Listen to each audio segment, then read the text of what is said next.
गुरुदेव तुम्हारे चरणों में सतकोटि प्रणाम हमारा है। गुरुदेव तुम्हारे चरणों में सतकोटि प्रणाम हमारा है। गुरुदेव तुम्हारे चरणों में सतकोटि प्रणाम हमारा है। गुरुदेव तुम्हारे चरणों में सतकोटि प्रणाम हमारा है। गुरुदेव तुम्हारे चरणों में, गुरुदेव तुम्हारे चरणों में सतकोटि प्रणाम हमारा है। सतकोटि प्रणाम हमारा है। मेरी नैया पार लगा देना, मेरी नैया पार लगा देना। कितनों को पार उतारा है। गुरुदेव तुम्हारे चरणों में सतकोटि प्रणाम हमारा है। बोली गुरुदेव भगवान की। बाबा वैद्यनाथ भगवान की, बाबा वासुकीनाथ भगवान की, गंगा महारानी की, सती माता की, कुबेरेश्वर महादेव की। हर हर महादेव, हर हर महादेव, हर हर महादेव।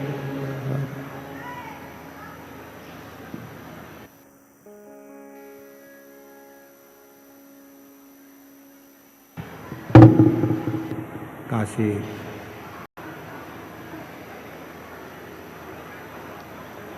विश्वनाथ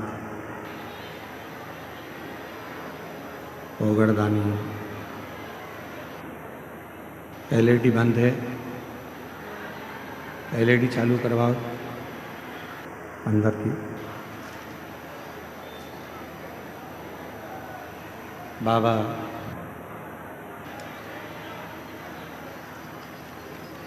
देवाधिदेव महादेव भगवान शिव, जिनकी पुनित पावन पवित्र शिव महापुराण की कथा भगवान शिव की कृपा से, करुणा से, उनकी उदारता से श्रवण करने का सौभाग्य बाबा देवाधिदेव महादेव की इस पवित्र धरा पर भगवान शिव की कृपा से, करुणा से, उनकी उदारता से प्राप्त हुआ है। बाबा वैद्यनाथ जी की ये पवित्र पावन भूमि धरा,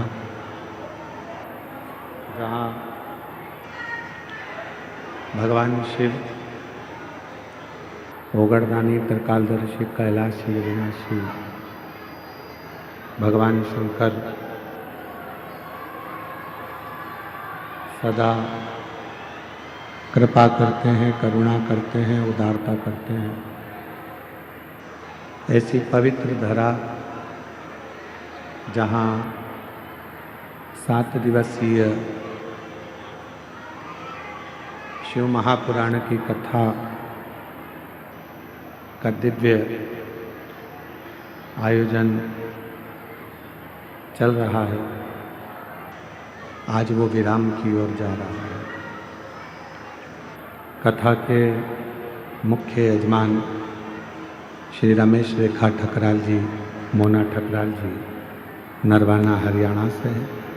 श्री दिनेश गणपति जी कावरा जी, कावरा परिवार एरंडोल महाराष्ट्र से, जो प्रत्येक ज्योतिर्लिंग में यजमान बनते हैं। भले वो कथा में ना आए पर घर पर रहकर ही यजमान पद ग्रहण करते हैं। श्री माली रामदर्शन देवी अग्रवाल कलकत्ता से हैं, जो कथा के यजमान पद ग्रहण कर रहे हैं। श्री गिरीश चंद्र स्नेहलता खोसला जी इंदौर से घर पर रहकर मुख्य यजमान का पद ग्रहण किया है, बहुत बहुत साधुवाद है। श्री गोपाल शंकरलाल सोनी जी, प्रेमलता शंकरलाल सोनी जी देवास से हैं। प्रत्येक ज्योतिर्लिंग में और कुबरेश्वर धाम पर रुद्राक्षोत्सव में आप यजमान पद ग्रहण करते हैं। एक बार जोरदार ताली बजाकर उनके लिए साधु का। श्री अमित रजनी मुदगल जी बेटा अम्बाला से हैं। आप भी प्रत्येक ज्योतिर्लिंग में और रुद्राक्ष महोत्सव में यजमान पद ग्रहण करते हैं। एक बार जोरदार ताली बजाएं। श्री चतुर्वेदी परिवार झांसी से हैं। आप भी प्रत्येक ज्योतिर्लिंग में और रुद्राक्ष महोत्सव में यजमान पद ग्रहण करते हैं। एक बार जोरदार ताली बजाएं। श्री कृष्णलाल जी, दयावती जी गुप्ता जी अम्बाला हरियाणा से, आप भी 2 बार से सुंदर कथा के यजमान पद ग्रहण करें हैं। एक बार जोरदार ताली बजाएं। श्री प्रदीप ममता बंसल जी, श्रीकांता बंसल जी दिल्ली से, आप भी रुद्राक्षोत्सव और ज्योतिर्लिंग में यजमान पद ग्रहण करते हैं। एक बार जोरदार ताली बजाएं। श्री मिथिलेश पुष्पा मिश्रा जी धनबाद झारखंड से, आप भी कथा के काशी में भी मुख्य यजमान बने और यहाँ भी कथा में मुख्य यजमान पद ग्रहण किया। जोरदार ताली बजाएं। श्री ध्रुव सिंह, आरती सिंह, एकता सिंह जी, भानु प्रताप सिंह जी देवघर झारखंड से हैं। आप 4 दिवसीय शिव महापुराण कथा के यजमान बने हैं। बाबा से विनती करते हैं जल्दी ही पूरे 7 दिन कथा के मुख्य यजमान पद ग्रहण करेंगे और बाबा कृपा करेंगे। ध्रुव जी बहुत बहुत साधुवाद देते हैं कि देवघर से बाबा की कृपा से बाबा ने आपको यजमान बनाया। ये शिव की उदारता, और आगे भी बाबा ऐसी ही कृपा कर कर आपको ऐसे ही कथा के यजमान बनाता रहे, यही बाबा से प्रार्थना करते हैं। श्री गोपाल कृष्ण किरण झा, रंजन सुदेशना झा देवघर झारखंड से 3 दिवसीय यजमान बने। बड़ी सरलता है आपकी झा जी, आपको बहुत बहुत साधुवाद देता हूँ। 3 दिन के बने हो, अब जल्दी से 7 दिन के बाबा बनाएगा आपको यजमान। श्रीमती रेणु जी, पुत्र जी अभिनव कुमार जी देवघर झारखंड से 2 दिवस के यजमान बने हैं। दीदी मैं बाबा से प्रार्थना करता हूँ जल्दी आपको 7 दिन का भी यजमान बाबा बनाए। श्रीमती रीना कुमारी वीरेंद्र कुमार चौधरी देवघर झारखंड से 2 दिवसीय यजमान बने हैं। चौधरी जी बाबा ऐसी कृपा करें जल्दी से 7 दिन के यजमान पद आप ग्रहण करें। श्री ब्रजकिशोर नीतू झा, सरिता देवी झा जी गुमारो जमताड़ा से 1 दिवसीय यजमान बने हैं। श्री राम बच्चन पांडे जी की स्मृति में चमेली पांडे, टुनटुन पांडे, शर्मिला पांडे जी द्वारा दुर्गापुर पश्चिम बंगाल से 1 दिवसीय यजमान बने हैं। जगदीश नम्रता जी अग्रवाल कलकत्ता से 1 दिवसीय यजमान बने हैं। श्री विनोद अनीता सकलाना जी दिल्ली से 2 दिवसीय ऑनलाइन घर पर रहकर कथा के यजमान पद आपने ग्रहण किया है।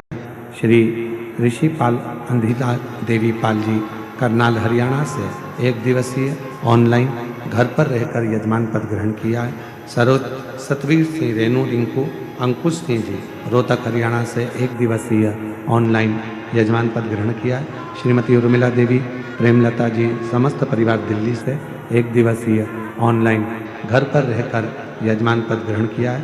कमलनाथ राय, दीपिका शरोई मालदा से 1 दिवसीय यजमान पद ग्रहण किया है। सभी यजमानों के लिए जोरदार ताली बजाकर साधुवाद बंदन।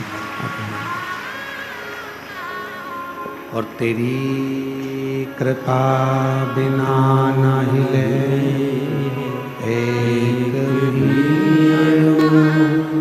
लेते हैं श्वास तेरी कृपा से तनु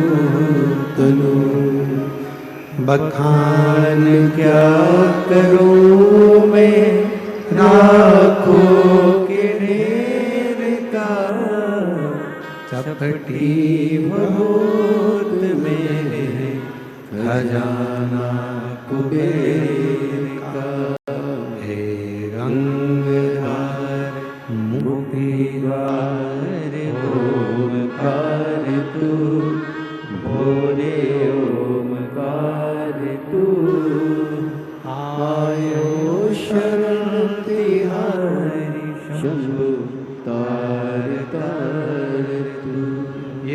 की उदारता है,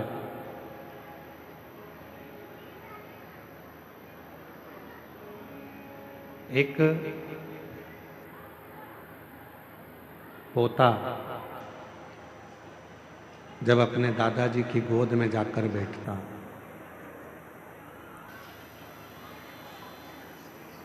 एलईडी वालों से निवेदन है, बीच की एलईडियां बंद हैं, उन एलईडियों को चालू करें। एलईडी वाले जाके, सामने की एलईडियां बंद हैं, उनको जाके चालू करें।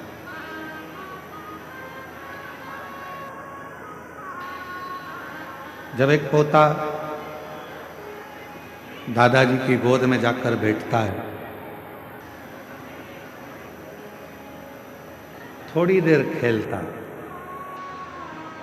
फिर दादाजी की जेब में अगर पेन है तो वो पेन ले लेता, दादाजी की जेब में मोबाइल है छोटा सा, वो मोबाइल ले लेता।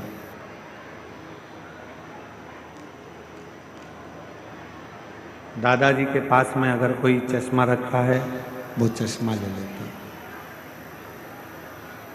उनकी जेब में डायरी रखी है, वो डायरी।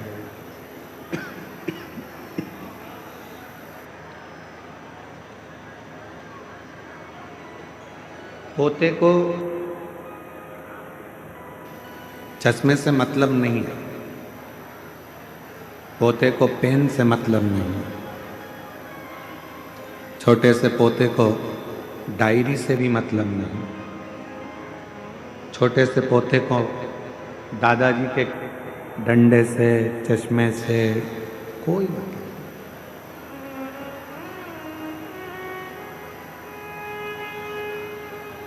और दादाजी को भी मालूम है कि इसको चश्मा कोई काम का नहीं है, इसके लिए पेन कोई काम का नहीं है, इसके लिए ये जितनी सामग्री जो ले रहा है ये कोई काम की नहीं, फिर भी उसके दादा उसको दे देते हैं, प्रेमवश, प्यार के वश। उसी तरह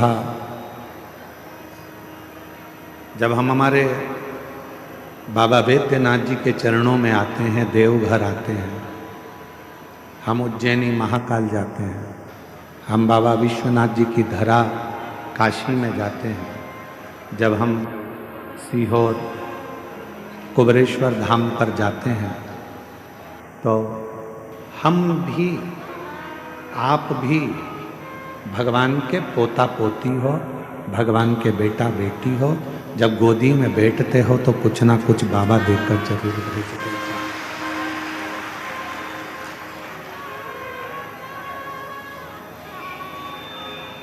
बस एक निवेदन है कि अपनी जिंदगी में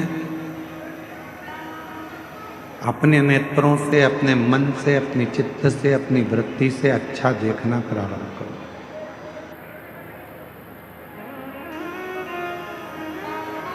आप जितना अच्छा देखोगे उतना अच्छा आपकी जिंदगी में प्राप्त होगा।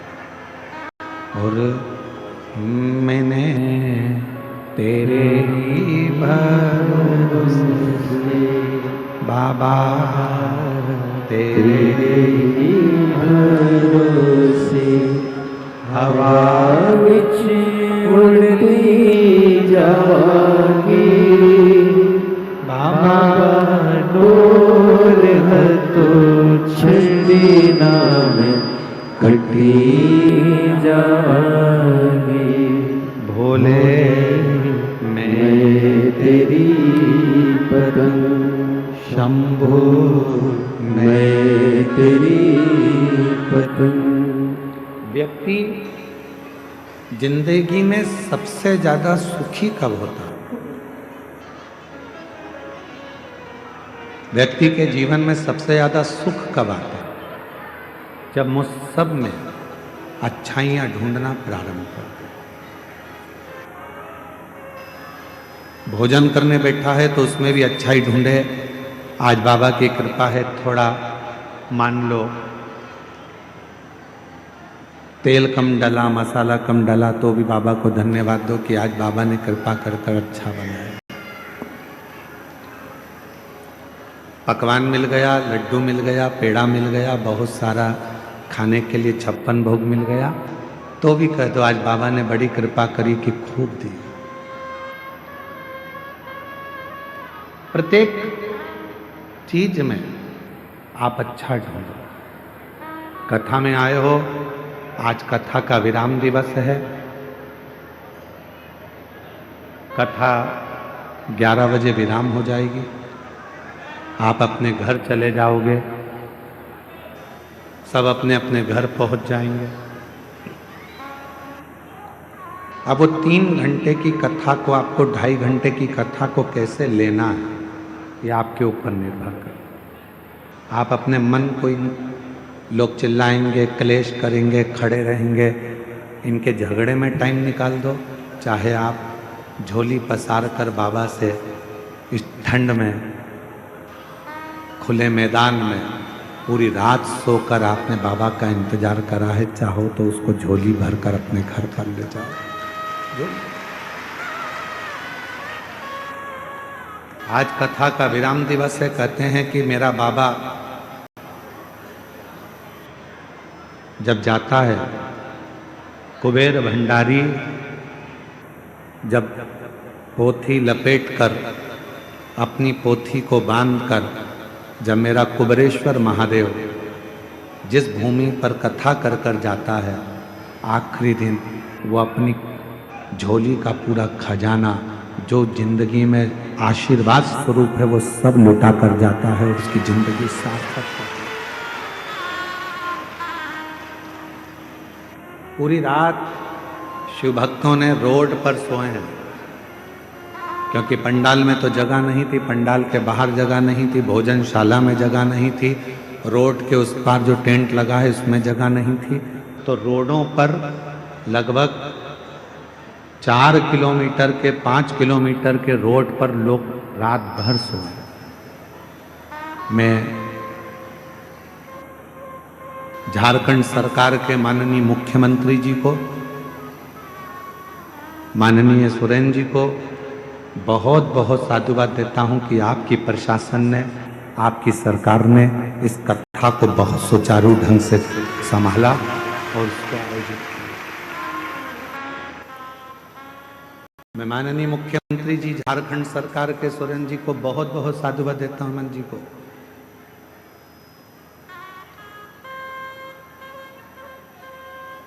जिन्होंने झारखंड सरकार के इस पवित्र प्रांगण में भाव से इस कथा को आयोजित करवाया। मैं इस बाबा देवघर के कलेक्टर महोदय को, एसपी महोदय को, IG, DIG, commissioner, SDM, TI, जहाँ कथा हो रही है वहाँ के टीआई महोदय, वहाँ के तहसीलदार, वहाँ के एसडीएम, वहाँ के कमिश्नर, वहाँ के आईजी, डीआईजी, वहाँ के कलेक्टर, अपर कलेक्टर, जो भी हैं, यहाँ की चिकित्सा विभाग को, यहाँ की डॉक्टरों की टीम को, यहाँ का नगर निगम को, यहाँ के विधायक को, यहाँ के सांसद को, यहाँ के पूरे पंचायत को, सरपंच को, यहाँ के सचिव को, यहाँ के एक एक पदाधिकारी गणों को बहुत धन्यवाद देता हूँ। उन्होंने 7 दिन इस कथा को बहुत अच्छी तरह से सही, रात दिन पुलिस के एक एक जवान खड़े रहे, एसएफ के जजमान पूरे जवान रात दिन रात खड़े रहे, जिन्होंने इस कथा को संभाला। आज कोई कह रहा था, गुरुजी हमारे यहाँ सावन में बाबा की कावड़ भराती है, महीने भर में जो लोग आते हैं सावन के महीने में वो यहाँ 7 दिन में आकर बैठ गए। ये बड़े आश्चर्य की बात है, इतना शुभ भक्त यहाँ पे, इतना। आप अच्छाई देखो, भोजन में अच्छाई ढूंढोगे तो वो भोजन तुम्हारे शरीर में लगेगा। कथा में बैठकर आप अच्छाई ढूंढोगे कि हमको बाबा ने यहाँ बुला लिया, आपके अंदर एक उमंग होना चाहिए कि मेरे बाबा ने मुझे देवघर में कथा सुनने भले 1 दिन के लिए बुलाया, आधे घंटे के लिए बुलाया, चाहे 15 मिनट के लिए बुलाया, पर मेरे बाबा ने मुझे बुलाया। जरूर मेरा बाबा मुझे कुछ देना चाहता है, इसलिए मुझे यहाँ बुलाया। इसलिए मुझे बुला लिया। हमने देखा है हमारे जो दादाजी थे स्वर्गीय शंकरलाल जी मिश्रा,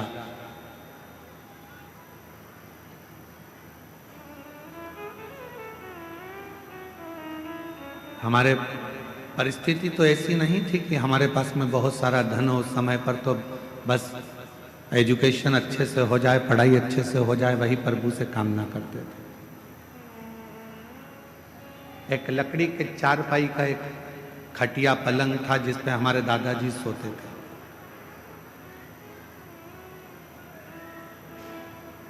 उनके पास में दो थोड़ा सा मिठाई होती थी या थोड़ा सा गुड़ होता था तो वो अपनी पुड़िया में छुपा के तकिए के नीचे, गद्दे के नीचे रख लेते थे।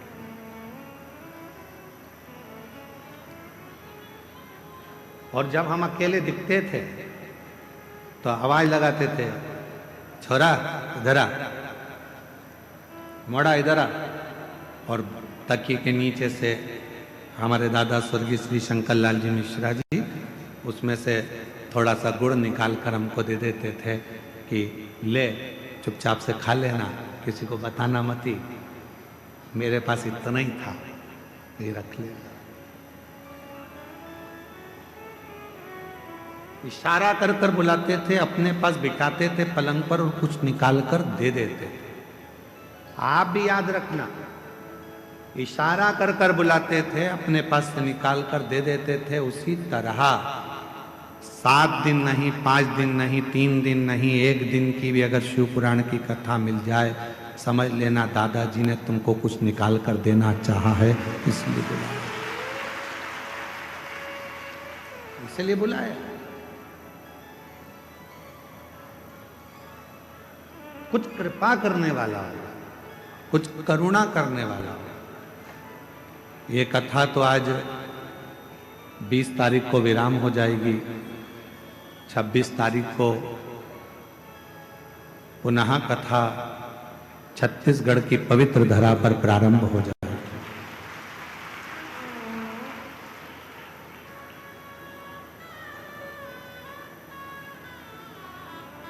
स्थान लिख के लाके देना उसको। और जब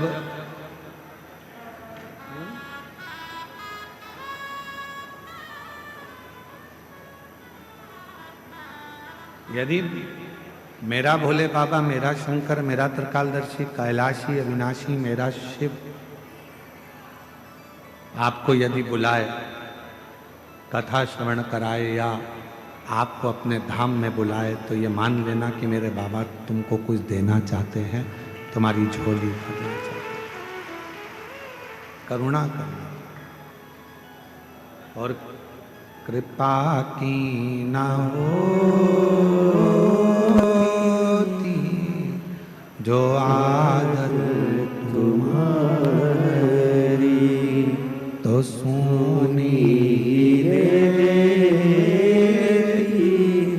अदालत तुम्हारी। गरीबों के दिल में जो जगा तुम ना पाते, तो किस दिल में होती इबादत तुम्हारी। दया की न होती जो आदत तुम्हारी।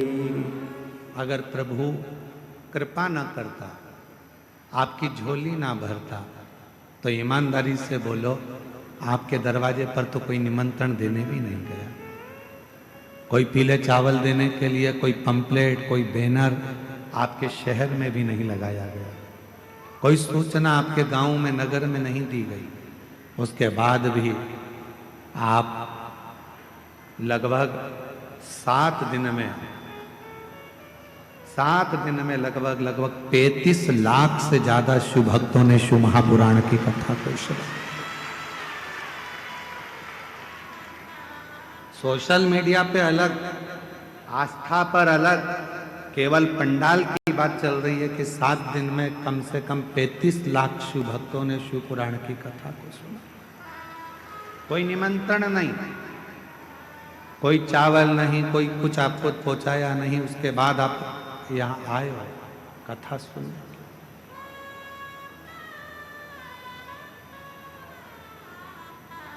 बिठले सेवा समिति हो चाहे दुनिया की कोई समिति हो, आपके लिए बहुत ज़्यादा व्यवस्था नहीं कर सकते, क्योंकि 100 लोग आए तो उसकी व्यवस्था हो सकती है, 200 लोग आए तो उसकी व्यवस्था हो सकती है, पर लाखों में मालूम ही नहीं पड़ता कब कितने आ जाएंगे। तेरी कृपा का क्या है भरोसा, भरोसा ही मालूम भी तो पड़े कि कितने आने वाले हैं।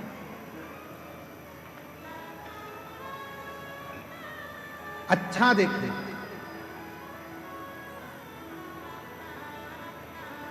शिव मंदिर में जाओ, बाबा देवादिदेव महादेव के मंदिर में पहुंचो, जब वापिस आने लगो 2 क्षण नीचे नहीं बैठ सकते तो नंदी के राइट भाग, नंदी है उस नंदी के सीधे भाग की ओर 2 क्षण बैठ जाओ।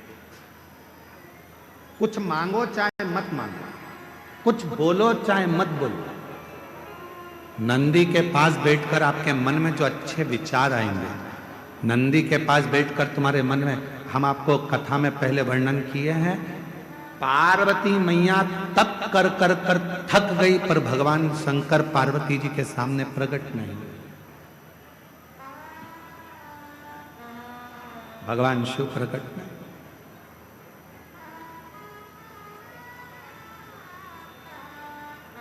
यहां तक कि मां पार्वती जी का नाम अर्पणा पड़ गया, पूरा शरीर मां पार्वती जी का काला पड़ गया, दुबली हो गई, दुर्बल, बेहोश होकर चक्कर खाकर जमीन पर गिर गई, तो भी शिव नहीं आए। शिव कब आए? जब मां पार्वती जी की सहेली सखी शिवलिंग का निर्माण कर कर उसी के सामने एक छोटा सा ढेला नंदी का बना दिया और नंदी के पास बैठकर मन में सोचने लगी, आज मेरी सहेली चक्कर खाकर नीचे गिर गई, आज उसके शरीर में बहुत कष्ट है, दुबला हो गया शरीर, काली पड़ गई पूरी। बस नंदी के पास बैठकर वो अपनी सहेली के बारे में सोच रही थी। वो सखी सहेली के लिए सोच रही थी, इतनी देर में तो देव अधिदेव महादेव पार्वती जी के सामने प्रकट हुए, सम्मुख प्रकट हुए सामने।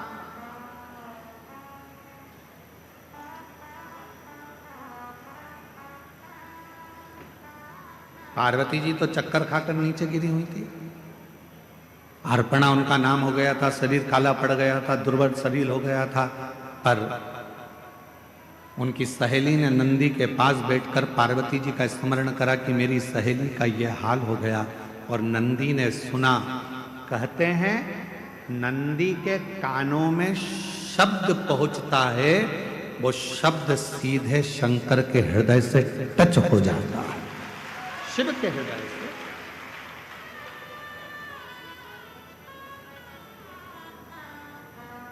इसलिए शायद हमारे यहाँ जब प्राण प्रतिष्ठा होती है तो एक सोमसूत्र बंधता, एक सोने का तार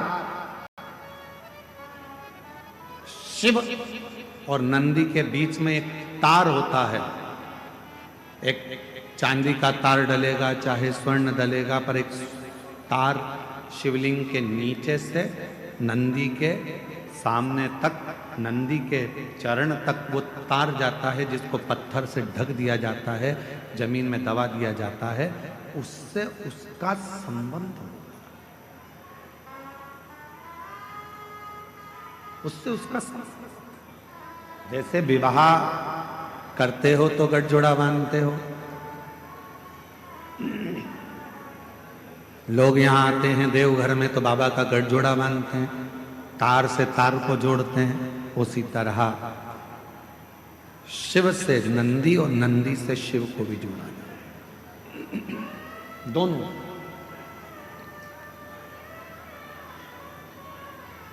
इसीलिए शायद कहते हैं कि हम जब नंदी के पास 2 क्षण के लिए बैठते हैं और अपने मन की कुछ कामना करते हैं, कोई बात करते हैं, कोई हृदय। और निवेदन करूं, एक बात और याद रखो, जब भी मंदिर के अंदर शंकर के शिवलिंग में या शंकर भगवान के मंदिर में प्रवेश करो तो तुम्हारे मन में किसी के प्रति गलत भाव मत लो, गलत विचार मत लो, गलत सोच मत लो।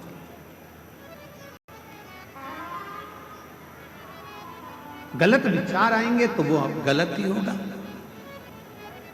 आप लोगों में से कई माताएं ऐसी हैं, कई भाई ऐसे हैं, कई मेरी बेटियां ऐसी हैं, कई मेरे बेटे ऐसे हैं, कई मेरी जीजियां ऐसी हैं, कई मेरे जीजा ऐसे हैं, कई माताएं ऐसी हैं, कई पिता ऐसे हैं जो दिन में मंदिर में जाते हैं तो भगवान के सामने जाकर सोचते हैं अब तो मर जाऊं तो अच्छा, बहुत परेशान हो गई भगवान, इतनी कष्ट की जिंदगी जी रही हूं कि अब तो मर जाऊं तो अच्छा। तो मरना तो सबको है,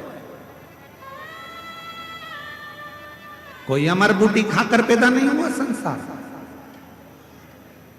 बड़े बड़े सूरमा भी चले गए तो बड़े बड़े एक्टर भी चले गए तो बड़े बड़े प्रतिष्ठित भी चले गए, मरना तो सबको है। तो ये विचार क्यों करना कि मर जाऊं तो अच्छा, मेरा तो जीवन ही ऐसा हो गया। हे भगवान, अपने आप को दिन रात कोसते रहते हो कि मैंने तो अपनी जिंदगी बर्बाद कर ली, मेरा तो जीवन ही बेकार हो गया, काहे को भगवान मुझे जन्म दे दिया, हे भगवान मेरा जीवन ऐसा हो गया, हे भगवान मेरा जीवन ऐसा हो गया।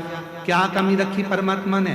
2 नेत्र दिए, 2 हाथ दिए बोलने के लिए, मुख दिया सुनने के लिए, कान दिए चलने के लिए, पांव दिए, हाथ काम करने के लिए दिए। उससे पूछो जिसको दिखता नहीं है, उससे पूछो जो चल सकता नहीं है, उससे पूछो जो सुन सकता नहीं है, उससे पूछो जो बोल सकता नहीं है। परमात्मा ने तो कृपा कर कर आपको ये शरीर दिया है, उस शरीर का सदुपयोग करो, तारीफ करो, तूने बड़ी कृपा करी। पति अगर थोड़ा कष्ट दे रहा है, भगवान से प्रार्थना करना अच्छा हुआ, दूसरे कष्ट देते, कर्म का दंड तो मुझे भोगना है, कोई दूसरा कष्ट देता तो मुझे अच्छा नहीं लगता, अच्छा हुआ मेरा पति ही मुझे कष्ट दे रहा है। पत्नी कष्ट दे रही है तो भगवान को प्रार्थना करना, दूसरा कोई कष्ट देता तो सहन नहीं कर पाता, अच्छा हुआ कि मेरी पत्नी मुझे कष्ट दे रही है, मेरा कर्म का दंड तो मैं भोग रहा हूं, दूसरा तो नहीं भुगता रहा, अपने घर के भुगता रहा। बेटा अगर कष्ट दे रहा है तो परमात्मा को धन्यवाद देना, अच्छा है यहीं पर कर्म का दंड भोग लूंगा, अगली बार तू जन्म देगा तो कम से कम राम जैसा पुत्र तो देगा, ऐसी कृपा कर। सब कर्म हमें यहीं भोग चले, सब।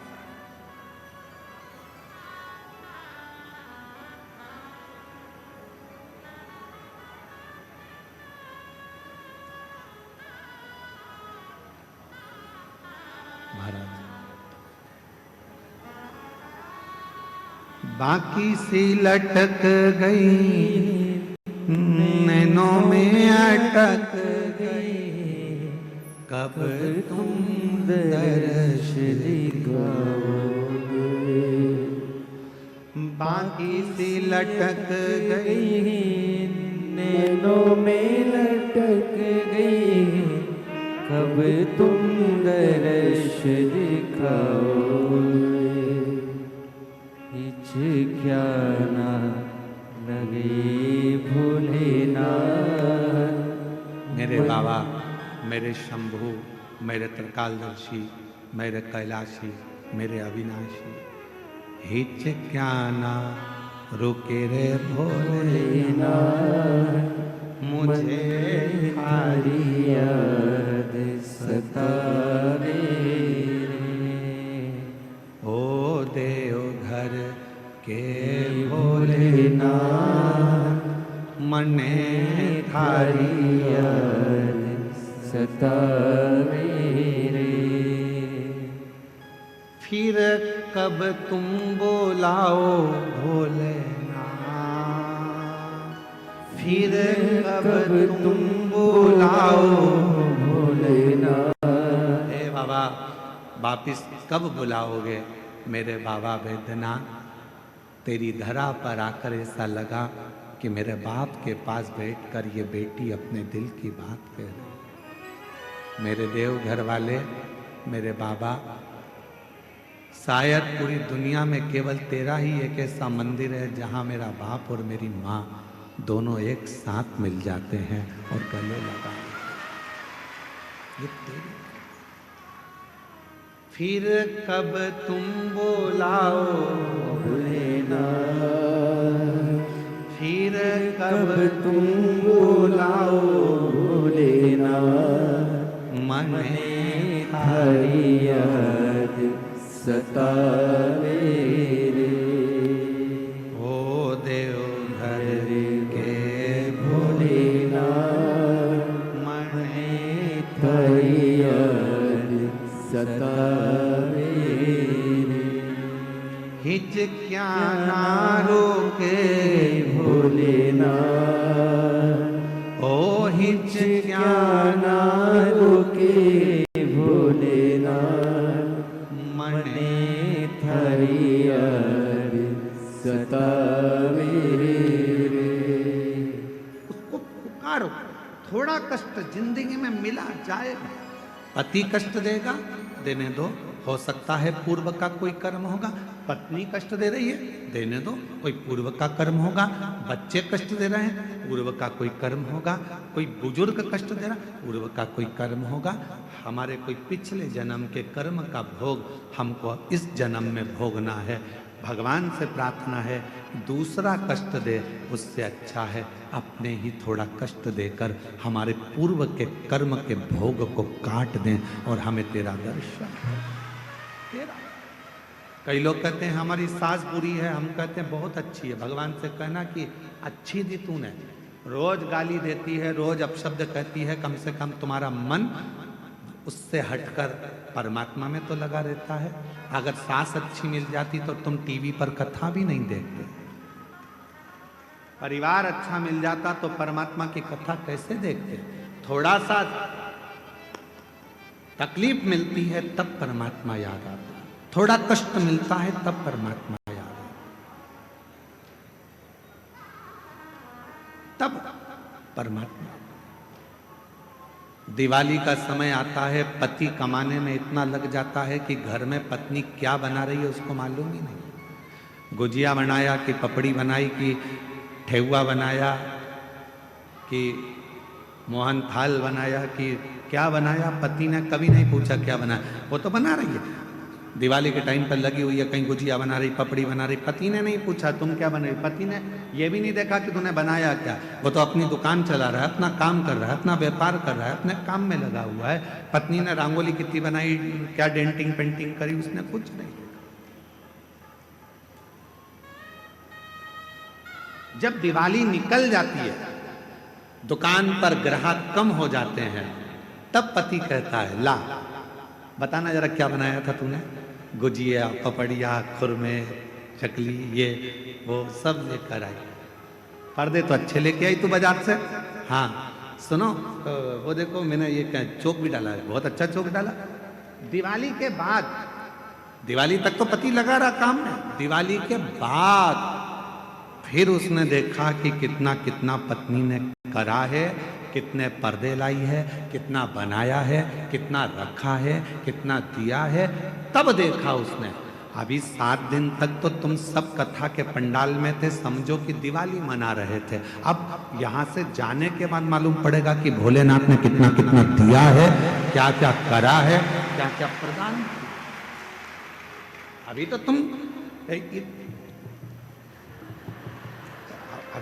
अभी तो तुम यहाँ अभी तो दिवाली मना रहे हो, पटाखे फोड़ रहे हो। अभी तो तुम्हारी दिवाली चल रही है। दिवाली किसी किसी ने आतिशबाजी कर दी, किसी किसी ने फुलझड़ी चढ़ा दी। अभी तो दिवाली चल रही है। और हमारे यहाँ दिवाली पर ऐसा होता है, कई बार देवरानी जेठानी एक साथ बैठ के पपड़ी बना लेती है, देवरानी जेठानी मिलके गुजिया बना लेती है। तो कई देवरानी जेठानी यहाँ पर भी बैठ के अपना अपना सामान निकाल के एक दूसरे को बांट के खा गई। दिवाली मनाई है। अब दिवाली तो तुमने मना ली पूरी, अब अपने घर जाओगे, पूरा मेला समाप्त होगा। जब अपने घर पहुंचोगे तब मालूम पड़ेगा कि अपन को अब दिवाली पर अपन ने मिठाई कितनी बनाई है, कितनी रंगोली डाली, कितना पर्दा, कितना सामान आया। बस तुमने जब दिल से 7 दिन की शिव पुराण की कथा देवघर की सुनी है तो घर पहुंचकर मालूम पड़ेगा कि पर्दे कितने बदले हैं, कितना गुजिया पपड़िया अर्थात कितना मेरे बाबा ने तुम्हारी झोली में भंडार भर कर दिया है। अभी नहीं, अभी तो तुम दिवाली मनाओ, अभी तो तुम्हारी दिवाली, अभी अभी अभी का सोचना, पहुंच कर देखेंगे कि हमको बाबा ने कितना दिया, 3 महीने में कितनी कृपा। एक पत्र है, अच्छा है।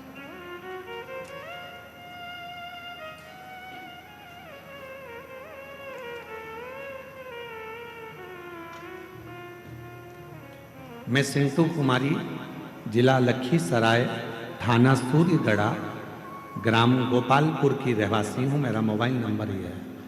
मेरी शादी को 16 साल हो गए थे, पर मेरे घर में औलाद नहीं थी। 16 साल में ऐसा कोई डॉक्टर नहीं है जिसका मैंने इलाज ना कराया। सारे देवताओं के मंदिर हो आई, देवालय शिवालय सब जगह गई, जो जहाँ बोलता वहाँ जाकर गोद भी भरवा लेती, पर औलाद का सुख नहीं। किसी ने कहा वो सियोर वाला बाबा कथा कहता है, उसकी कथा के पंडाल में जाकर बैठ जाओ, उसकी मिट्टी को अपने पेट पर लगाओ और बाबा से प्रार्थना कर कर जा, अगला गर्भ जरूर ठहरेगा। और बाबा की ऐसी कृपा हुई कि मेरे बाबा ने करुणा कर कर पास में जब आपकी कथा हुई तो हमने बिहार की कथा को श्रवण करा और शिव की कृपा से बाबा ने 16 साल के बाद मेरे घर में संतान दे दी। मैं बाबा को प्रणाम करता। एक पत्र और देखिए। मेरा नाम रंजू देवी है, मेरे पति का नाम योगेंद्र यादव है। हम बिहार के लखीसराय जिले से हैं। बाबा, विवाह के 11 वर्ष बाद भी मैं मां न बन सके। डॉक्टरों में हर जगह इलाज करवाते करवाते अब बाबा की कृपा पर बाबा के भरोसे छोड़ दिया। और ऐसी मेरे बाबा ने कृपा कर दी कि मैं कुबरेश्वर धाम का क्या वर्णन करूं। शिव के कंकर शंकर पूजन से और शिव के रुद्राक्ष से, सफेद आंकड़े की जड़ से 11 वर्ष के बाद मुझे बाबा ने संतान दे दी। 11। शिव किसको कहते हैं?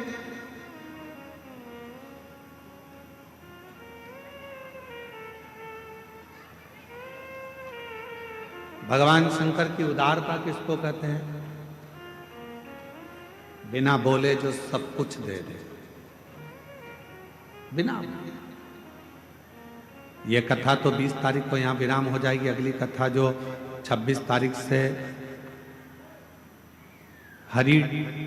आरी डोंगरी, कच्चे जिला, भानु प्रतापपुर, छत्तीसगढ़ में 26 नवंबर से 2 दिसंबर तक शिव महापुराण की कथा रहेगी, 2 बजे से 5 बजे तक।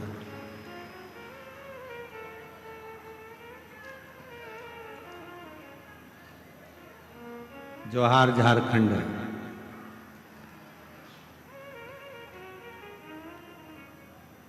आरी डोंगरी, कच्चे जिला, भानु प्रतापपुर, 26 नवंबर से 2 दिसंबर 2025 इसी वर्ष में, समय 2 बजे से 5 बजे तक शिव महापुराण की कथा छत्तीसगढ़ की पावन धरा पर।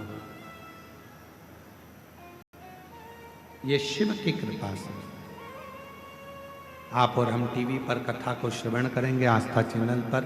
जो छत्तीसगढ़ वासी हैं वो वहां पहुंचकर कथा का लाभ ले सकेंगे, शिव जी से अपने मन की बात कह सकेंगे।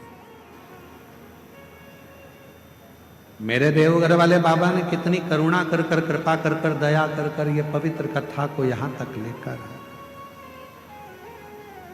आप श्रवण करें। नंदी के पास बैठो 2 क्षण, नहीं बैठ सकते मत बैठो। क्या करना? शिव जी को जल चढ़ाया, पूजन करी, आराधना करी और नंदी के पास आकर बैठे भी नहीं तो खड़े रहे, बैठे भी नहीं तो खड़े रहे, खड़े।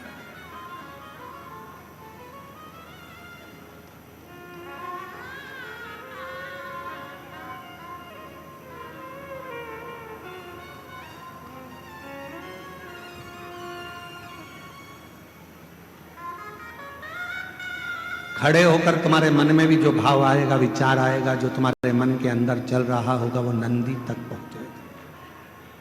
शिवलिंग और नंदी के बीच में एक सूत्र बनता है, वो सूत्र पत्थर में दब जाता है, क्योंकि प्राण प्रतिष्ठा के समय पर उसको दबाया जाता है, बांधा। जब हम कोई बात कहते हैं तो भगवान शिव तक वो बात पहुंचती है, शिव तक। और मैंने तेरे ही भरोसे बाबा, तेरे ही भरोसे हवा बिच उड़ती जागी बाबा, डोर हथों छड़ी ना मिल कटी जागी। भोले मैं तेरी बदन। हम जब नंदी के पास खड़े होकर अपने मन का भाव कहें, व्यक्त करें, उस नंदी के श्रवण के द्वारा, नंदी के श्रवण शिव तक पहुंचे।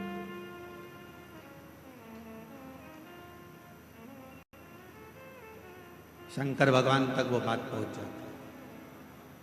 पार्वती जी की सहेली ने नंदी के पास बैठकर अपने मन में सोचा था, मेरी सहेली की ये दशा है, और शिव प्रकट हो गए।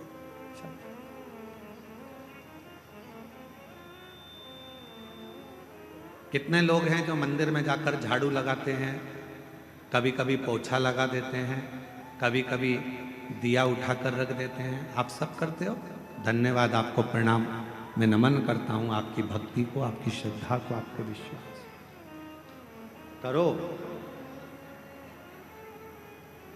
कभी कभी कोई व्यक्ति ऐसा होता है जो तुमको तनख्वाह नहीं देता है, पर तुम उसका काम करते रहते हो, काम करते रहते हो, काम करते रहते हो, तो वो कुछ ना कुछ तुमको दे ही देता है। खाने का देगा, पीने का देगा, कुछ भी देगा, पर देगा। उसी तरह जब हम भोले बाबा की मंदिर में जाकर सेवा करते हैं, चाकरी करते हैं, आराधना करते हैं, तो मेरा शंकर भी हमारे पूर्व के कर्म को काट कर हमारे को कुछ ना कुछ तनख्वाह देना प्रारंभ कर देता है, कुछ ना कुछ देना।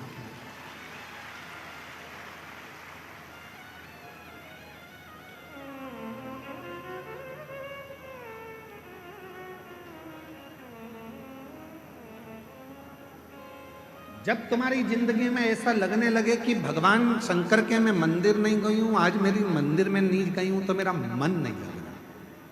जिस दिन तुमको ऐसा लगने लगे कि बहुत दिन से मैंने शिव पुराण की कथा नहीं सुनी है, तो मेरा मन नहीं लग रहा।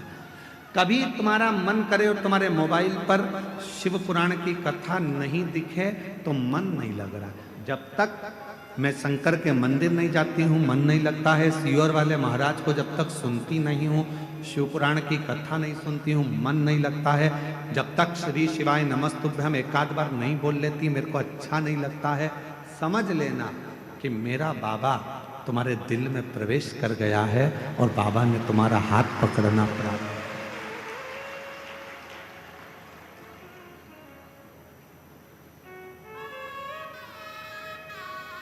फूलों की कलियों में, देवघर की गलियों में, फूलों की गलियों में, देवघर की गलियों में, तेरे बिना कुछ कहीं ना, तेरे बिना भी क्या जीना। ओ बाबा रे, तेरे बिना भी क्या जीना। ओ शंभू रे, तेरे बिना भी क्या जीना। फूलों की गलियों में, देवघर की गलियों में, फूलों की गलियों में, देवघर की गलियों में, तेरे बिना कुछ कहीं ना, बिना भी क्या जीना ओ बाबा रे, तेरे बिना भी क्या जीना ओ शंभु रे, तेरे बिना भी क्या जीना। उसको निवेदन करते रहे, तेरे बिना मन जब ना लगे। शिव पुराण ना मिल रही हो सुनने के लिए, शंकर के मंदिर गए नहीं, जा नहीं पाए, किसी किसी के यहाँ कोई प्रॉब्लम हो जाती है, माताएं रजो धर्म से हो जाती हैं, मंदिर नहीं जा पाती हैं, किसी के यहाँ बच्चा जन्म ले लेता है, माताएं परिवार के लोग नहीं जा पाते, कोई अड़चन आ जाती है तो नहीं जा पाते, कहीं बाहर चले गए तो मंदिर नहीं जा पाते। तो कई कई माताएं, कई कई मेरी जीजियाँ, कई कई मेरे जीजा ऐसे उनका मन नहीं लगता, आज मेरा मन नहीं कर रहा, मंदिर ना जा पाई, पहुँचना, आज जल ना चढ़ा, आज कथा ना सुनता, उसका मन नहीं मन। प्रतिदिन जाती है और प्रतिदिन प्रार्थना करती है तो उसका मन शिव में लगा रहता। अच्छा, तुमको क्या लगता है कि तुम्हारा मन नहीं लग रहा? केवल तुम ही हो जो तुम्हारा मन नहीं लग रहा। जिस मंदिर में तुम रोज जल चढ़ाने जाते हो, अगर तुम एक दिन मंदिर नहीं जाते तो वहां पर रहने वाले मेरे देव अधिदेव महादेव का भी मन नहीं लगता तुम्हारे बिना। ये आई क्यों नहीं, पहुंची क्यों नहीं? पार्वती जी कहती हैं शिव जी से, रोज आती थी, खड़ी हो जाती थी, रोज झोली पसार के कहती थी मुझे ये दे दो वो दे दो, अच्छा है आज शांति है। शंकर भगवान बोले थी पार्वती, जब वो झोली पसार कर कुछ मांगती है ना, तभी तो मुझे लगता है कि मेरी बेटी आई है जो अपने बाप से हक से मांग रही है। बाप से ही तो मांगा जाता है, अपनी माँ से तो कहा जाता है, किसी दूसरे से थोड़ी ना कहेगी। पत्नी कहेगी पति से, बच्चे कहेंगे बाप से, किसी दूसरे से नहीं। और अगर दूसरे से कहेगी ना पत्नी की, किसी दूसरे को फोन लगाकर बोल दे मुझे ये सामान ला दो, फिर पति भगोना। किससे कहना था उसको? पति से। दूसरे से क्यों कहा? जब बाप बैठा था जिसके पास सब कुछ था, तो तू दूसरे से कर्जा मांगने क्यों गई? दूसरे के दरवाजे पर हाथ जोड़ने क्यों गई? तेरा बाप था ना, कहना था तो बाप से कहना था। भगवान कहते हैं जब मेरी ये बेटी, जब मेरा ये बेटा एक लोटा जल चढ़ाने के लिए आता है ना, मुझसे बहुत सारी बात कहकर जाता है, मैं जान जाता हूँ ये मुझे पापा समझती है, पिता समझती है, बाबुल समझती है, इसलिए अपने दिल की बात है, हृदय की बात। और हृदय से पुकारते, हृदय कब से खड़ी हूँ झोली पसार, क्यों ना सुने तू मेरी पुकार। आप लोगों को आता है ये? जरा एक बार गा के बताओ तो। कब से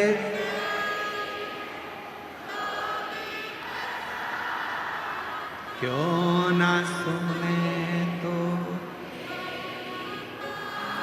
मुझे तेरा ही सहारा है,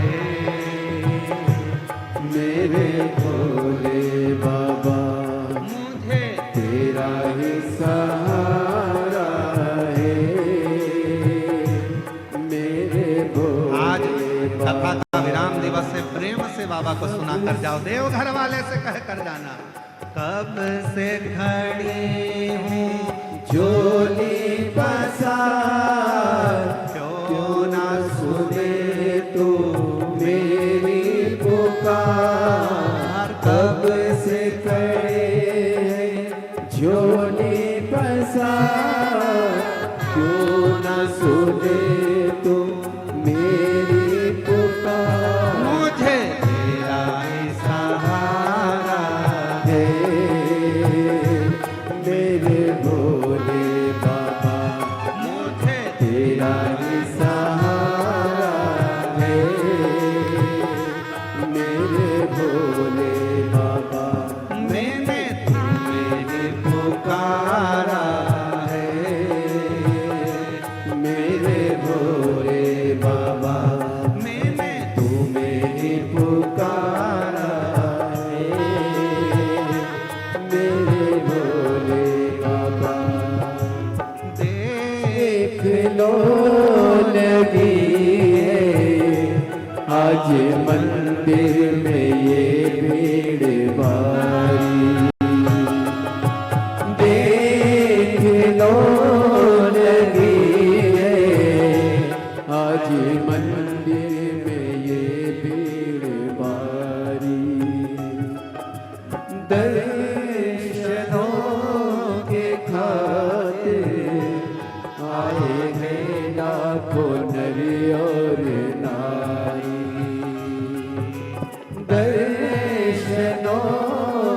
खातिर आए हैं लाखों नर और नारी।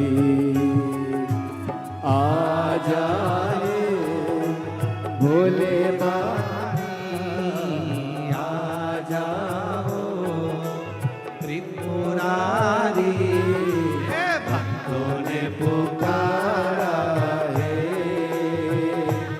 मेरे भोले बाबा। अरे भक्तों ने पुकारा है मेरे भोले बाबा।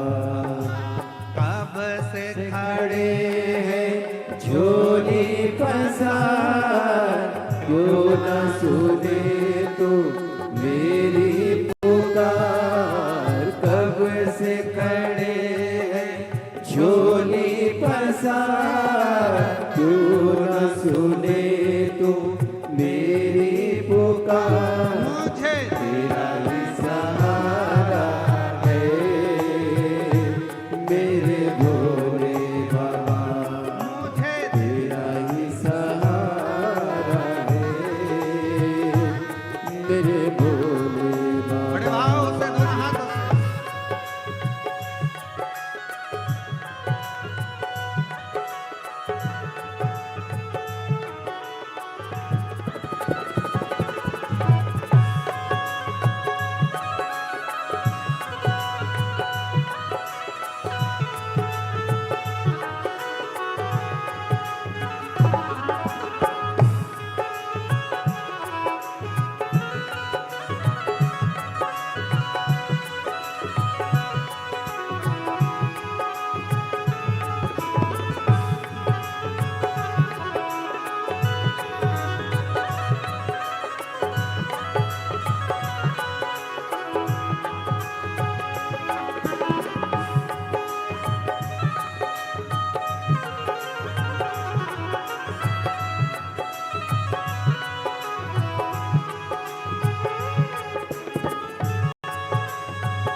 जिंदगी से हारे गम जमाने का हम लेके आए।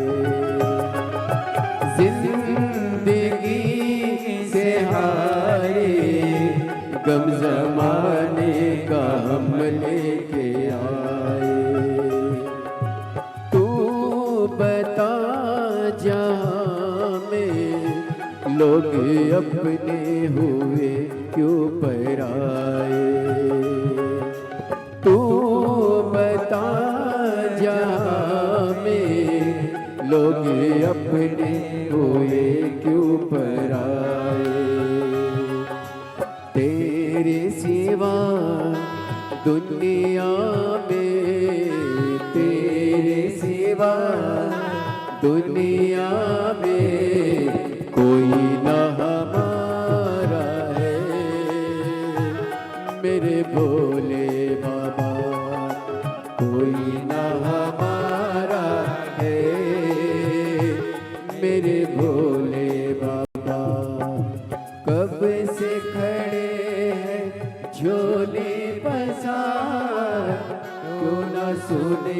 तू मेरी पुकार, कब से खड़े हैं झोली पसार, क्यों न सुने तुम मेरी पुकार, तेरा ही सहारा है मेरे भोले बाबा, मुझे तेरा ही सहारा है मेरे भोले बाबा।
रास्ता न सूझे कहाँ जाए मुसीबत के मारे, रास्ता न सूझे कहाँ जाए मुसीबत के मारे, दूर कर दो संसारे तुम्हें के ये है तेरे सहारे, आसरा है तेरा दूर कर दो ये संकट हमारे, सुनते हैं तूने ही सुनते हैं तूने लाखों को मारा है मेरे भोले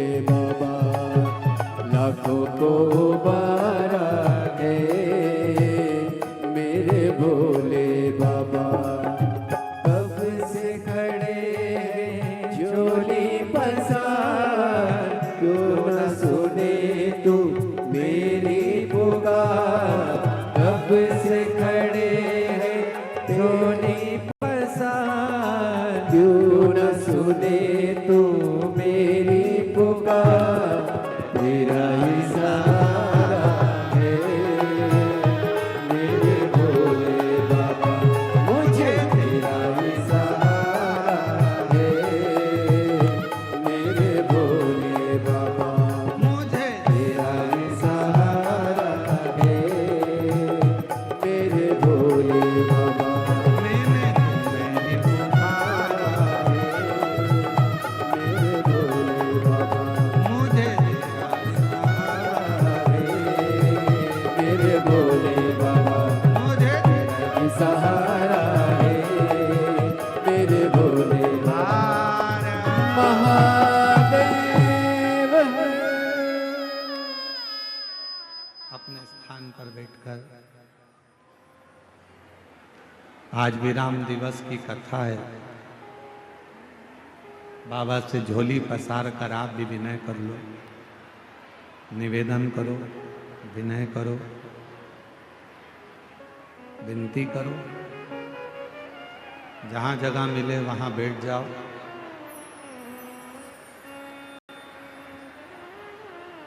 बार बार ये योग नहीं लगेगा। देवघर की पवित्र धारा, शिव महापुराण की कथा और मार्गशीर्ष मास,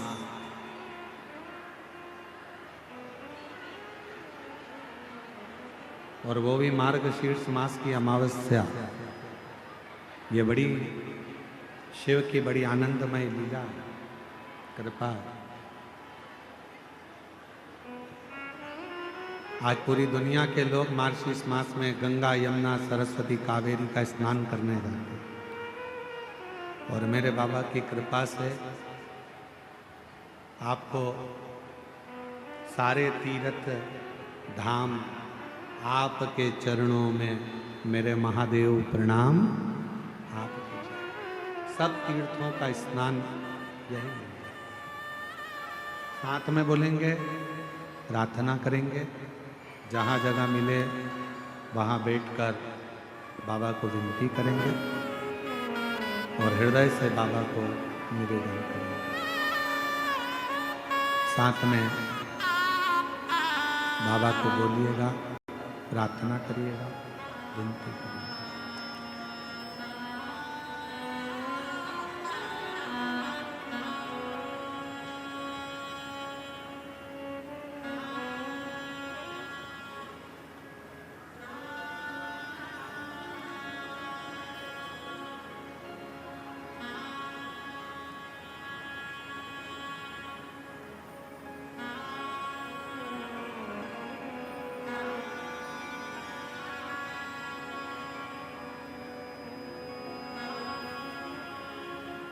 श्री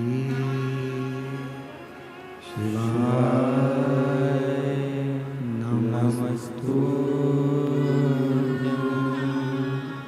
श्री शिवाय नमस्तुभ्यं। श्री शिवाय नमस्तुभ्यं। श्री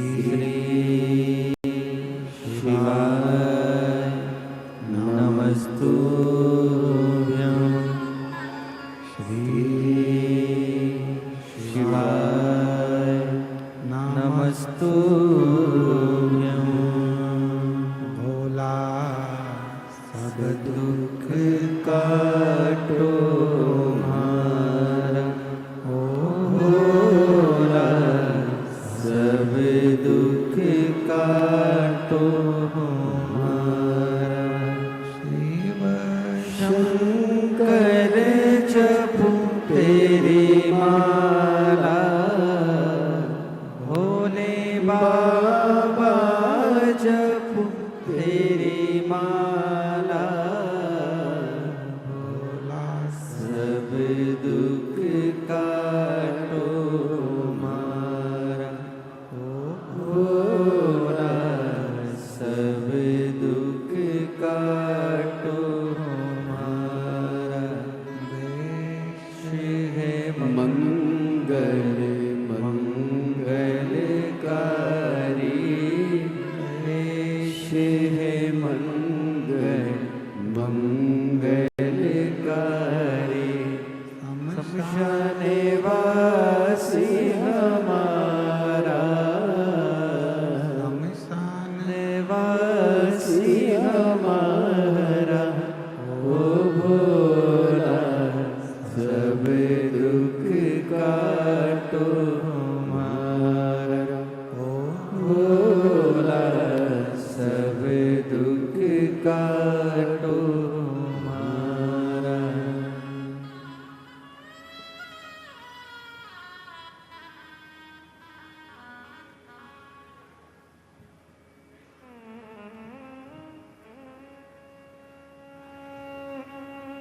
बाबा देवादिदेव महादेव भगवान शिव, ओगड़दानी भगवान शंकर की पवित्र कथा कर पिता मानकर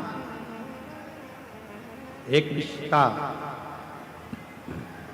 परमात्मा से जरूर जुड़ो।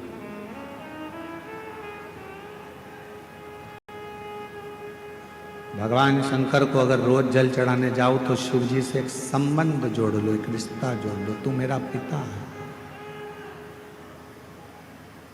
तू मेरा सखा है, तू मेरा भाई है, तू मेरे परिवार का सबसे बड़ा सदस्य है। एक संबंध परमात्मा से। और ऐसे दयालु नाथ से रिश्ता बनाइए, ऐसे दयालु नाथ बोलो बोलो बोलो, रिश्ता बनाइए, मिलता रहेगा आपको जो कुछ भी चाहिए, मिलता रहेगा आपको जो कुछ भी चाहिए। ऐसा करिश्मा होगा जो हुआ कभी नहीं, ऐसा करिश्मा होगा जो हुआ कभी नहीं।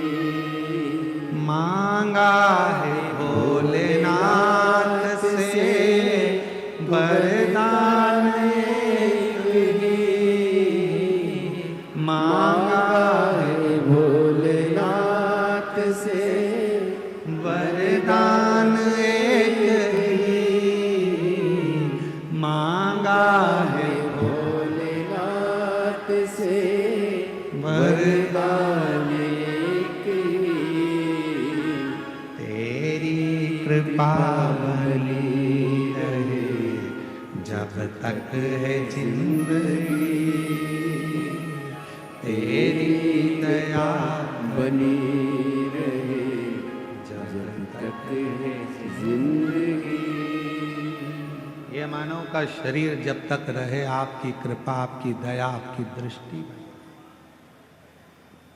एक कितना सुंदर संवाद शिव महापुराण में आता है। जिस समय पर भगवान देवादिदेव महादेव ने मंथन में निकला हुआ विष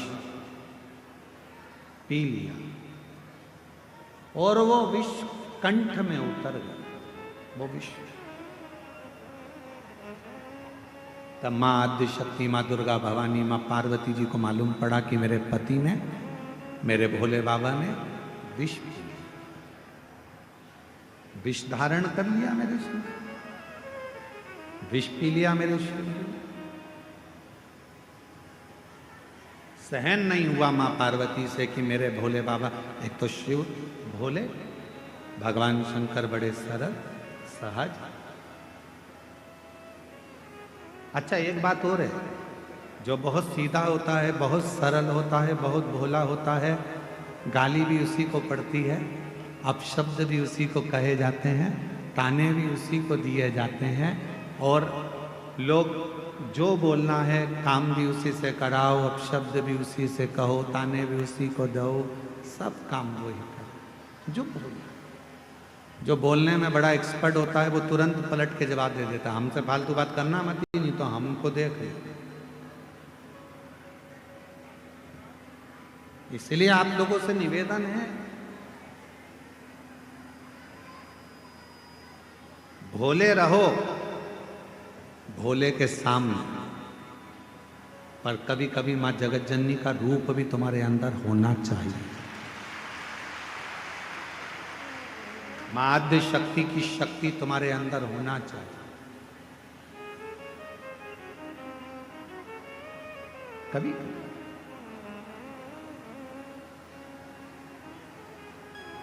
मंदिर जा रहे हो, शिवालय जा रहे हो, पूजन करने जा रहे हो, कोई आपको अगर पलट कर अपशब्द कह रहा है तो उसको जवाब देने की जवाबदारी आपकी। ठीक नहीं है।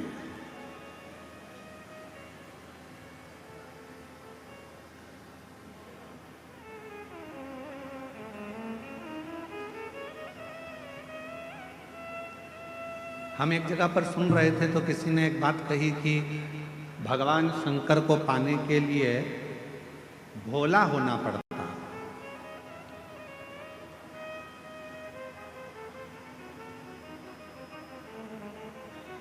भगवान देवादिदेव महादेव को पाना है तो आपको बहुत भोला बनना पड़ेगा। हम किसी के सुन रहे थे तो उन्होंने कहा, पर हम कहते हैं, ये व्यासपीठ कह रही है, शिव महापुराण कथा वर्णन कर रही है, इतना भी भोला ना बनिएगा कि लोग आपको चूना लगा कर चले जाए। भोले बनो, हम मना नहीं करेंगे, पर इतना भोला ना बनिएगा कि लोग आपको चूना लगा दें। भजन करो, स्मरण करो, शिव मंदिर जाओ, सत्संग करो, शिव की भक्ति करो, मना नहीं है, पर यह भी नहीं कि लोग हमको पागल समझ लें या हमको चूना लगा कर चले जाएं, ऐसा भोलापन ना रखिए। भक्ति करो, मना नहीं। और भजन में जो सुख है, भजन में बस इतना याद रखना कि संपदा का सुख मत देखो, भजन में आप व्यवस्थाओं का सुख मत देखो। मेरी कई जीजियां यहाँ बैठी हैं, कई जीजा मेरे यहाँ बैठे हैं, कई बेटियां यहाँ बैठी हैं, कई बेटा यहाँ बैठे हैं, कई बुजुर्ग माँ बाप यहाँ पर बैठे हुए हैं, कई चैनल वालों ने, कई मीडिया वालों ने, कई पत्रकारों ने, सब ने पूछा कि यहाँ तुम्हें कैसा लग रहा है। सबने एक ही बात कही, यहाँ जैसा तो हमें स्वर्ग कहीं नहीं मिला जो हमने 7 दिन शिव पुराण में। फिर किसी ने पूछा कि तुम कहीं गई थी, तुम्हें कुछ मिला था शिव पुराण में, तुम कैसे आई हो? तो किसी ने कहा कि बस बाबा की कथा है, ये तो मालूम था, पहले ही मालूम था कि भीड़ बहुत आएगी, तो हम पहले से ही विचार बना कर गए थे कि भीड़ तो आएगी, व्यवस्था अपने को खुद करना है, अपना बिछाओ, अपना ओढ़ो, अपना खाओ, आनंद पाओ और हर हर। पर जो शिव महापुराण की कथा में, जो कुबेरेश्वर धाम से, ये कुबेर भंडारी की भूमि से ये शिव महापुराण की कथा जब किसी नगर में, किसी गांव में, किसी क्षेत्र में, किसी खेड़े में, किसी कॉलोनी में, किसी सोसाइटी में, ये कुबेरेश्वर बाबा की ये पोथी जब कुबेर धाम से चलती है, सीहोर से चलती है, कुबेरेश्वर बाबा के दरवाजे से चलती है, तो ये लेने नहीं, तुम्हारे पास में देने के लिए आती है, भंडार भरने के लिए। एक पत्र है, एक पत्र,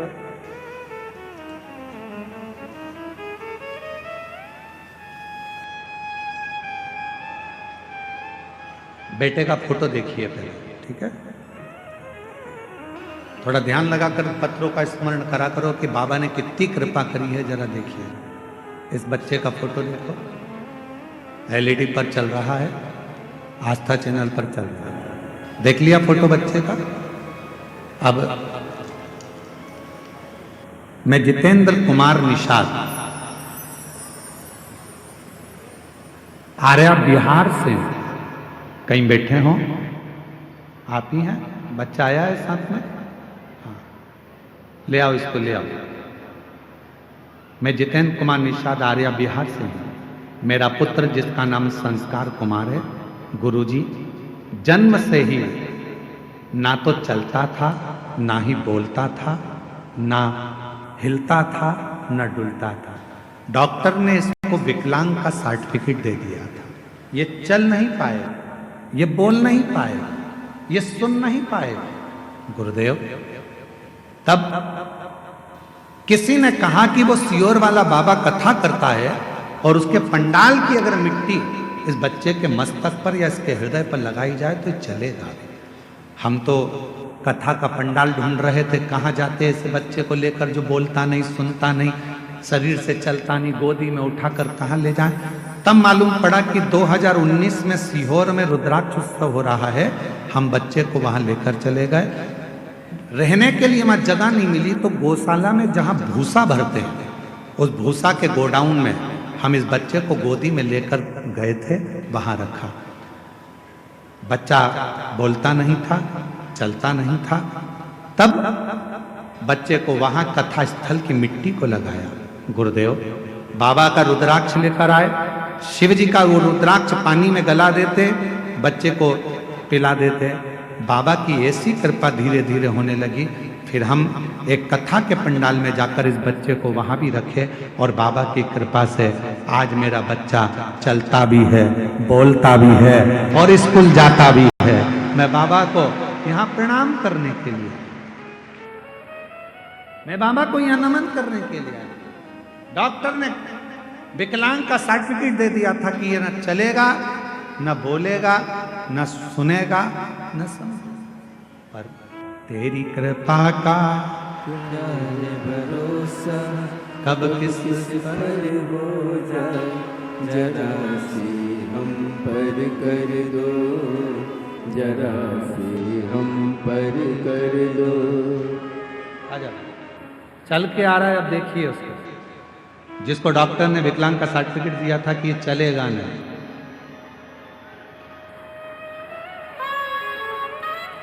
जो पलंग पर से उठ नहीं सकता था, कभी बैठ नहीं सकता था, कभी सुन नहीं सकता था, कभी बोल नहीं सकता था।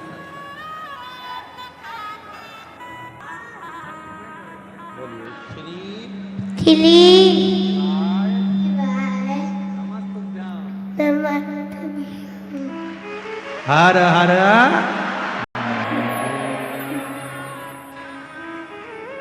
और जिस पर भी हो गई कृपा करुणा वो भव पार हुआ,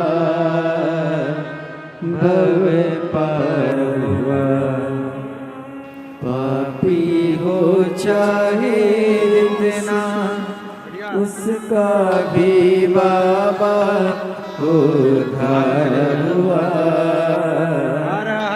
उद्धार हुआ।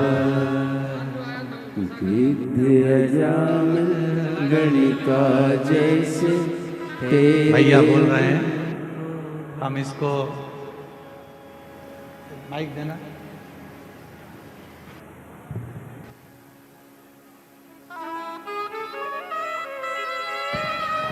भैया बोल रहे हैं हम इसको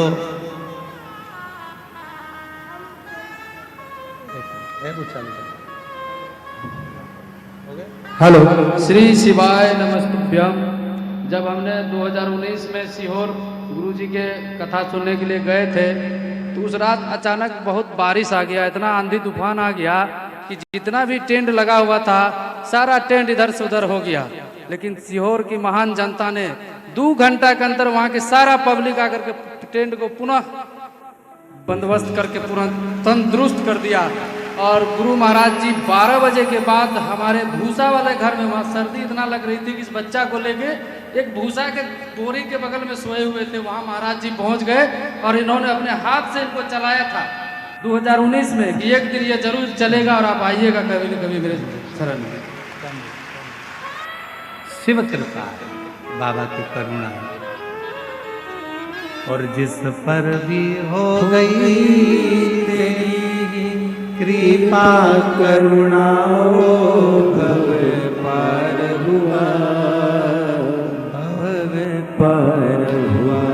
पापी हो चाहे जितना, उसका भी बाबा उद्धार। एक पत्र और है, पत्र पर ध्यान देंगे। एक पत्र बड़ा आया है। मैं अरविंद राय, चित्रोरा गांव, बेगूसराय, बिहार का रहने वाला हूँ। कहीं बैठे हों तो हाथ हिला सकते हैं। मैं अरविंद राय, चित्रोरा गांव, बेगूसराय, बिहार का रहने वाला हूँ। कहीं बैठे हों तो हाथ हिला सकते हैं। और पत्नी भी साथ आई हो तो उसको ला सकते हैं। गुरुदेव, मेरी पत्नी को थोड़ा दिमाग से कुछ परेशानी थी, जिसके कारणवश 12 साल पहले मेरी पत्नी कहीं चली गई थी। कितने साल पहले? 12 साल पहले। 12 साल से मेरी पत्नी लापता थी। उसके दिमाग की बीमारी के कारणवश ना जाने कहाँ चली गई थी। ऐसा कोई स्थान नहीं था जहाँ हमने हमारी पत्नी को नहीं ढूंढा। पुलिस में रिपोर्ट तक कराई, जगह जगह खोज कर कुछ सालों बाद मेरा परिवार वाला सब थक गया, हताश हो गए। 12 साल निकल गए पर पत्नी नहीं। 2023 जनवरी में फिर से ढूंढना चालू करा पर फिर भी वो मिली नहीं। तब ढूंढते ढूंढते एक स्थान पर पहुंचे। वहां पर एक बुजुर्ग माता ने कहा, बेटा तुम्हें हम बहुत बार हमारे गांव में देख चुके, क्या बात है? कहा, मेरी पत्नी 12 साल से खोई है, मिलती नहीं। उस माँ ने कहा कि तुम सीहोर वाला महाराज की कथा सुनते हो क्या? नहीं माँ, एक बार कथा के पंडाल में जाकर बैठ जा, वहां की मिट्टी को नमन कर कर हाथ में उठाकर कह देना कि मेरी पत्नी जहां हो वो मुझे मिले। मैं खगड़िया पहुंच गया। खगड़िया के महीने, जून के महीने में वहां पहुंचकर वहां खगड़िया की मिट्टी को उठाकर अपने हाथ में हृदय से लगाकर कह दिया, बाबा सुना है कि तेरे पंडाल में सबकी मुराद पूरी होती है। मेरी पत्नी 12 साल से गई है, कृपा करो बाबा। मैं 3 महीने भी नहीं बीते बाबा, और ऐसी कृपा हुई 2 महीने के अंदर 15 अगस्त के दिन 2023 को बाबा की ऐसी कृपा हुई कि 2 बच्चे मेरी पत्नी को हाथ पकड़कर मेरे घर तक छोड़कर चले गए। मैं बाबा को प्रणाम करने 12 साल से नहीं मिल रही थी। 2 बच्चे आए, मेरी पत्नी का हाथ पकड़ते हुए एड्रेस पूछते पूछते पूछते पूछते मेरे घर पर आकर मेरी पत्नी को छोड़ कर गए। बाबा हम नहीं जानते आपकी कथा में क्या है, पर इतना जरूर जानते हैं, ना आप कम हो ना आपका बाबा कम है। शिव कृपा शंकर की। और जो जैसी भावना